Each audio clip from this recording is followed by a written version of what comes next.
Bom dia, pessoal. O tema de hoje é refluxo gastroesofágico. Para a gente entender um pouquinho dessa condição, a gente vai diferenciar duas situações.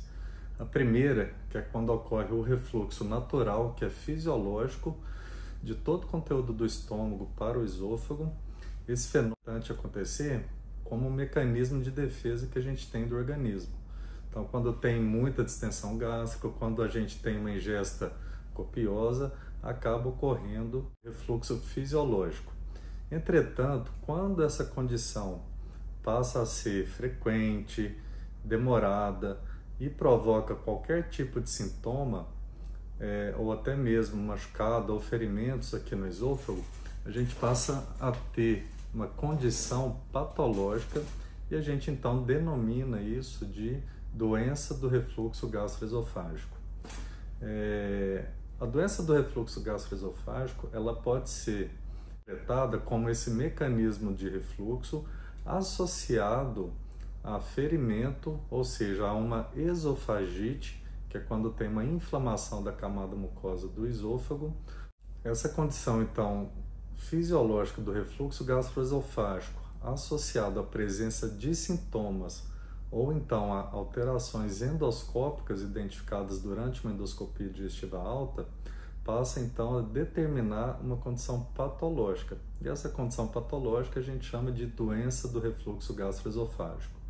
Bom, mas como que a gente vai entender melhor a doença do refluxo? A doença do refluxo acomete por volta de 20% da população adulta. É uma condição também comum em lactentes, mas ela é autolimitada e geralmente melhora após os 4 anos de idade. Quando a gente tem esses eventos crônicos que determinam sintomas como pirose, que é aquela queimação atrás do peito, regurgitação, que é interpretado como uma boca amarga, ou seja, a sensação do fluido voltar até a região da orofaringe, determina aquela acidez, aquela sensação de boca amarga.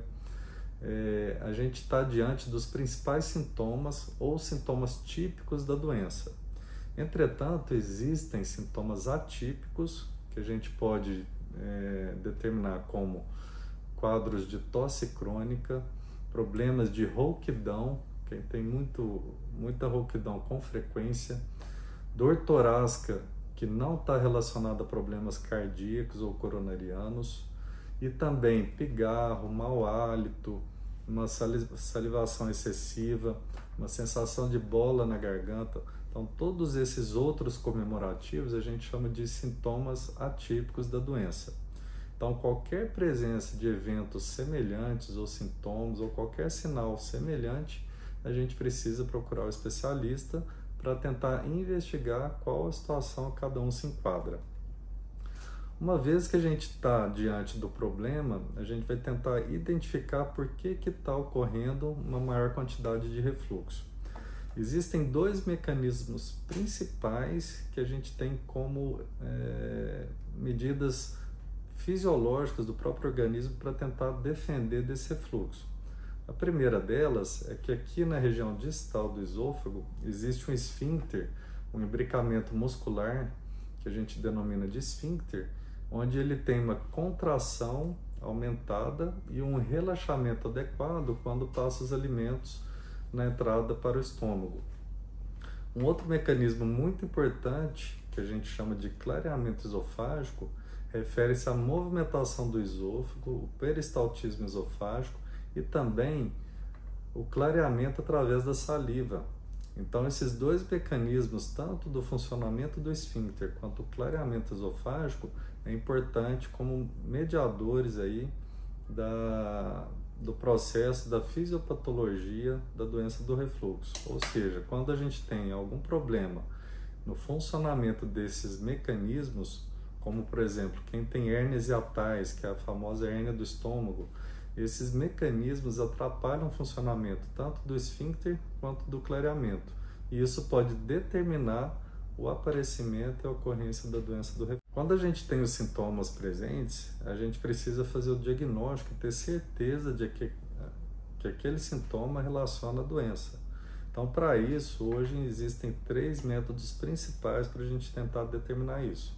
O primeiro deles e o mais importante é realmente o que o paciente está sentindo, qual o seu sintoma, qual os sinais que ele apresentam. Então, todo paciente que tem sintomas típicos da doença do refluxo tem grande chance de estar com a doença. Porém, não basta somente isso, a gente precisa confirmar esses sinais e sintomas através dos exames complementares. E o exame complementar bastante utilizado para isso é a endoscopia digestiva alta, porque ela vai fotografar todo o caminho do alimento e identificar se tem algum machucado, alguma lesão ou até mesmo indício de esofagite. Um outro método que é considerado o melhor método para a doença do refluxo é a pH-metria. A pH-metria vai fazer uma avaliação da acidez através de um sensor que ele é colocado por uma sonda introduzida pelo nariz. Essa sonda vai ficar na região do esôfago e todo efluente que voltar do estômago vai sensibilizar o sensor desse canal e esse canal vai traduzir num gráfico e a gente vai poder saber se está ocorrendo o evento do refluxo ou não. Então esse é o método hoje de maior acurácia para poder detectar a doença do refluxo.